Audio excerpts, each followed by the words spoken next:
Going on sale in Japan this fall, the new Skyline carries on the tradition set by the first Skyline in 1957, with each generation adopting the most advanced technologies of the time.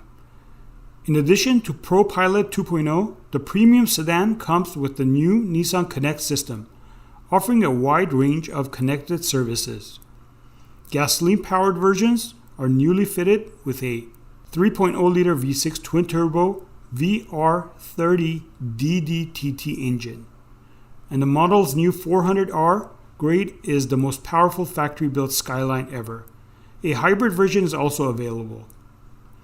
The newest Skyline is highlight of the Nissan Intelligent Mobility, the company's approach to changing how cars are powered, driven, and integrated with society. Designed to move people to a better world. Designed for on-ramp to off-ramp, ramp-to-ramp highway driving, ProPilot 2.0 engages with the vehicle's navigation system to help maneuver the car according to a predefined route on designated roadways. For the first time, the system also enables hands-off driving while cruising in a single lane. ProPilot 2.0 is a standard feature for all hybrid two-wheel drive and four-wheel drive grades. Equipped with 359 horsepower combined, Skyline is an impressive total Nissan technology package.